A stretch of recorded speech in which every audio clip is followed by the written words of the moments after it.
bad day for Mississippi State fans yesterday, as we just covered. The other SEC school in the state of Mississippi, however, had a great day. The arch rivals of these two teams. The arch rival, correct. As number 8 Ole Miss goes on the road to number 13 Oklahoma and wins a big one. 34-26 is something Lane Kiffin has struggled to do in terms of winning big games on the road. But he gets it done. It's his new masterpiece, and they were very happy there. Thoughts on this game, guys? I watched much of it, and then I went back and watched a lot of it again. It's kind of just like a depressing. You can't not be depressed with the showing for OU, and you can't not be pretty happy with the showing if you're an Ole Miss fan. Just things through the game, like decision making on the opening drive for OU didn't make any sense. They got down the field on the deep ball to Satanga, and then they immediately started throwing the ball. They threw it, I think, 3 times in a row, and ended up being forced into a field goal post the School Up North's opening drive field goal. I wanted, for context, if you didn't watch this game, it is pouring rain when this is going on. And immediately I knew, watching that sitting there at the tailgate, they don't trust the run. They don't trust the run. And if you don't trust the run when it's pouring down rain, then I just didn't think they'd have a chance. And to be honest, it was shocking that they were even in the game and had as many chances as they did. Trinidad Chambliss was excellent again. T-Sun was 9 for 21 on 3rd down, 2 for 3 on 4th down. That's 21 third downs is actually, it's just an insane number already. Yeah. To have that many, but 9 for 21 on 3rd, it again shows another clear representation of what Lane Kiffin's offense is, which is a lot of short yardage things, and so you have a lot of 3rd downs because you gain roughly 3 to 4 yards per play. Yep. It's 3 to 4 yards, 3 to 4 yards, 3 to 4 yards. They also someone makes a man miss. Now it's to 25 yards. Yeah, they also just saw a lot of drives, a lot of I mean, Oklahoma played 4, 8, like 13, 14 drives in the game. Whereas you go back to last week and Georgia, I think, only had 7 possessions and scored on all of them, and then Ole Miss had also 7, maybe 8. I think it was 8 and 8. Yeah, so it's kind of a different drive chart from last week. Yeah, OU still, again, like I said, could not run the ball. Blaylock went 6 for 10 yards. Yeah, including the safety, which terrible play call, running the ball from shotgun when you can't run the ball on your own 1-yard line. Brilliant. Makes no sense. Just run John Mateer in a quarterback power or something. The final rush yard stat is a little misleading because they break off the 65-yard run. Yep. Which is big and is important, and he scored a touchdown. But there wasn't consistent run push. It's nothing Ole Miss ever really had to respect. Yeah, John Mateer was 13 for 17 yards. He was sacked 3 times. You're telling me Xavier Robinson averaging 12.1 per carry isn't reflective of the game? No, it is not. That would be a bad lock stat, as Josh Pate would say. For context, Georgia ran for 221 yards last week. And that was a key part of the game that Pate had talked about, we had talked about for that game. And I don't remember if we had talked about it for this game, but Old Piss is not good at stopping the run so far this season. And Georgia ran for 221 last week. But Oklahoma's 2 best players ran for 27 yards on 19 carries. School Up North did what they needed to do to protect Trinidad Chambliss the entire game. He was sacked just once. It was his second quickest time to throw all season, 2.33 seconds. So he was, like I predicted, was getting the ball out quickly and was avoiding that pass rush that OU had, only sacked once.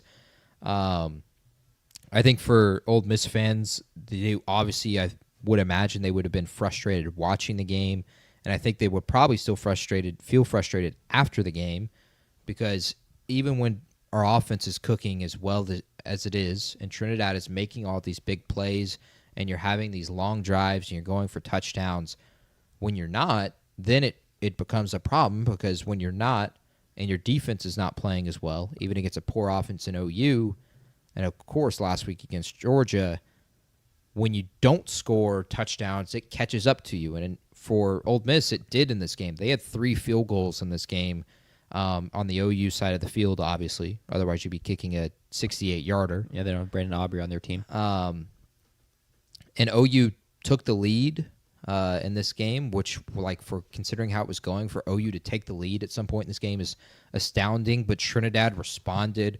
They went 11 plays for 75 yards and a touchdown post that, including a 4th and 1 to retake the lead. OU then punts. School Up North goes 3 and out with midfield field position, and Satanga fumbles the punt. Just a brutal drop. Austin Williams looked like that, of course, in front of your home crowd. So it's, I would say, actually better. It's better considering I was at that game. It felt a lot worse for it to happen in front of LSU and their fans than I think OU felt yesterday. And Trinidad then hits Winston Watkins immediately for a deep shot down the sideline. And I thought, for me, my favorite play of the entire game, the dude on the sideline, I don't know if you remember it. You probably would have to go back and watch it. But he's trying to protect the Sooner schooner, which is their wagon that they roll out on. Winston Watkins catches it, and he's running down the sideline, and he's beelining it essentially because of momentum at the Sooner schooner. And he steps in front, and the cheerleaders are also right there in front of the Sooner schooner. And he steps in front, and he's trying to slow down Winston Watkins, and he gets absolutely drilled. Like, if you go listen to the sound of that play, it is like it would be on Loudest Hits of Football segment or YouTube video. It was so loud. But he protected the Sooner schooner. He put his body on the line for OU. It was my favorite play of the entire game. If you saw that, it would have been probably hilarious. I don't know if a lot of people saw it in the moment, but that was hilarious, protecting the wagon, which I love it. But again, Ole Miss, Jack's trying to pull it up right now. Ole Miss couldn't finish the drive. Sorry, I was looking at something else. I'll explain later. Oh, okay. Ole Miss couldn't finish the drive, and Mateer gets his chance. He, in fact, gets 2 chances. Yeah. Because Ole Miss goes 3 and out, post the first chance.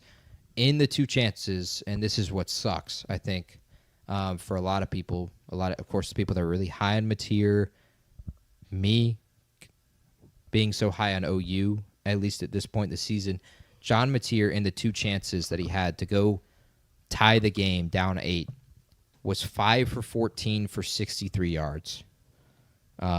Running for his life, a ton of that, just really bad. That is kind of with the rain subsiding, too, in the second half.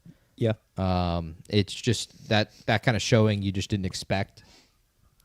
And for me, I definitely didn't expect it because one of the things I've praised a ton about OU and their offense has been the way that they have started the game, ended the half, started the half, ended the game.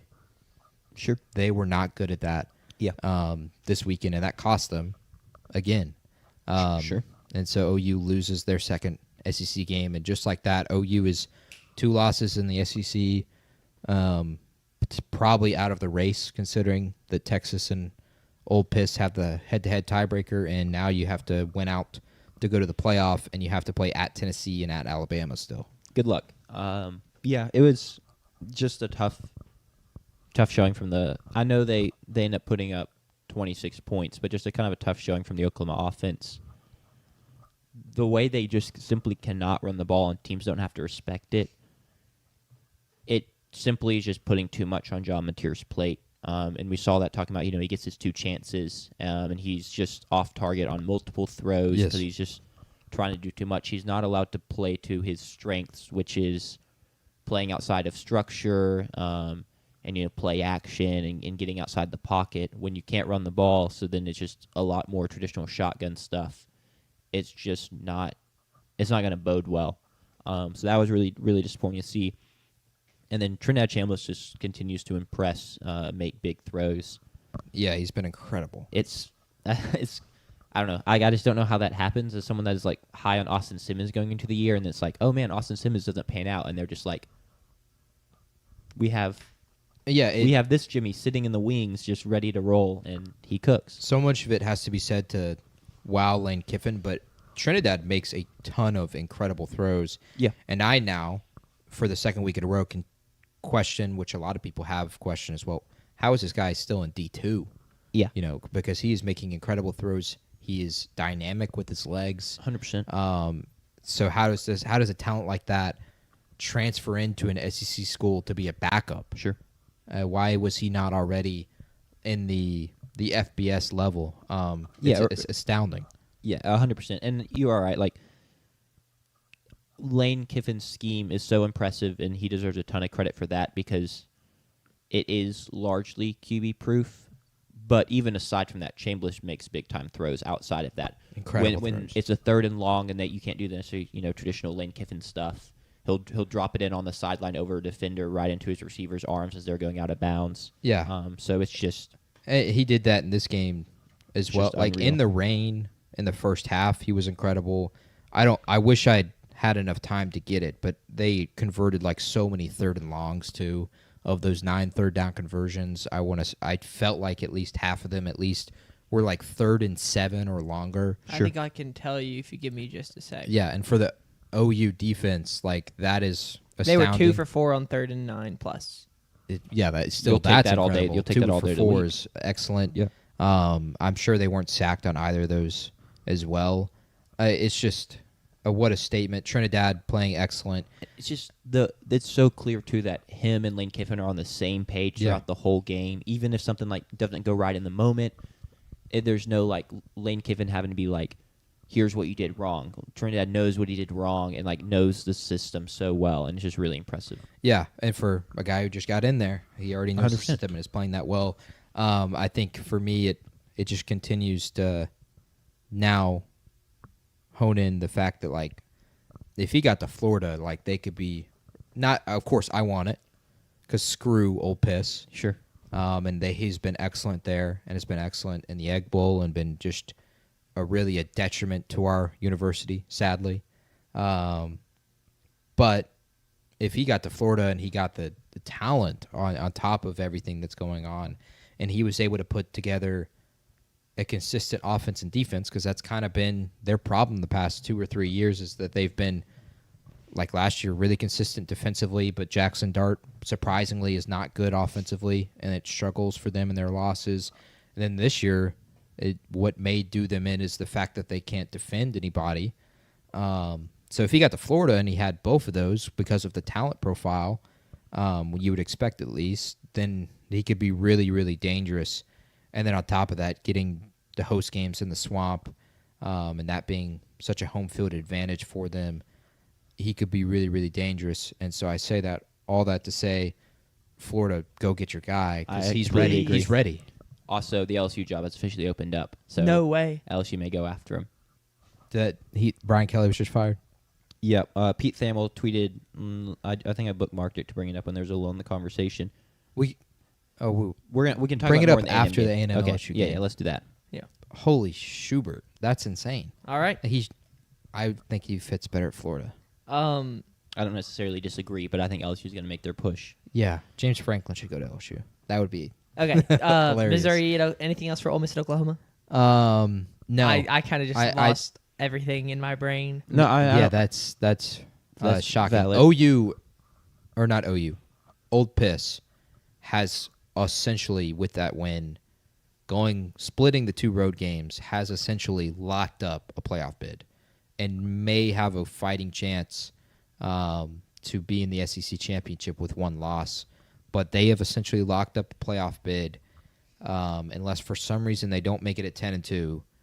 And so sadly, State fans, I don't think will have the chance to knock them out of the playoff in the Egg Bowl, but we may have the chance to knock them out of the SEC championship in the Egg Bowl. Yeah. Old Piss, I keep trying to say OU. They host South Carolina. They host the Citadel. They host Florida. And then they come to Starkville for the Egg Bowl. Those are their 4 games remaining. I think they have like a 90-something% chance to make the playoffs. They should. Going to ESPN They've FBI. basically locked up their playoff bid.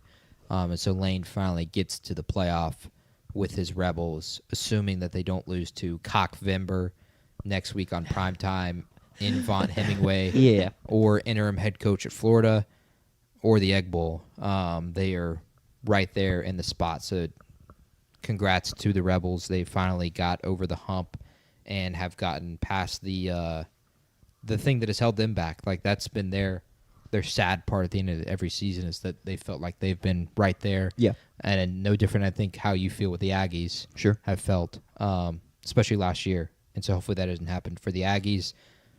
But hopefully it does happen to Old Piss. And I agree. They choke here down the stretch, but we'll see. Completely agree. Last thing I want to bring up is I wonder what the conversations become around Brent Venables if this trend continues and they lose a couple more games down the stretch and it's 8-4, or even worst case scenario, say they lose Tennessee, Bama, Missouri, which that's extreme. But then all of a sudden, you've lost 5 games. I wonder like what the temperature is going to be there in terms of how the fans feel about him. Because if that's the case, it's not been a good start at all to the SEC tenure. Yeah, I think very easily it is going to be at the end of the year to feel very different to how you felt going into the Red River Shootout. Yeah.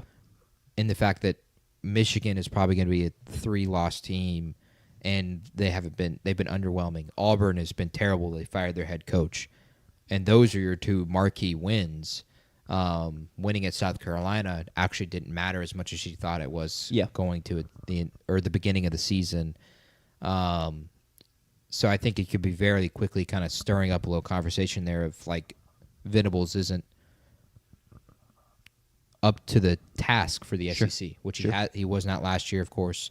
But we credit that to Jackson Arnold being terrible, which maybe you could throw that on Hugh Freeze, and that's a conversation there. Well, I was going to say, I think Jackson Arnold, it is confirmed Jackson Arnold terrible. Yes, but it could definitely stir up some conversation. It almost makes the next year kind of make or break, which sucks because, you land Mateer, everything is rolling high. You're looking at playoff. You're looking at Mateer Heisman Trophy winner. does indeed high roll, from what I've heard.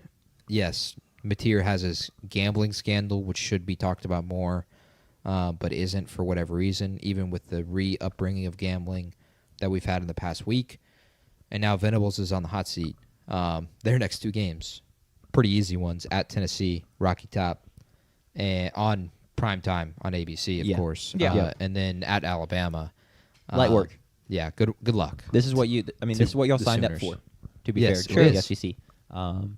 Which I did get a good cackle out of Michael Taft last week in his presser, being like, oh, SEC is just a grind, and that's why, you in an overtime game against Kentucky, because every opponent's really good, when we've heard about, as A&M fans, from Texas fans for years, about how it's easy and Yeah. it's overinflated. But, just brings me joy. But that's all I have here. We can move on.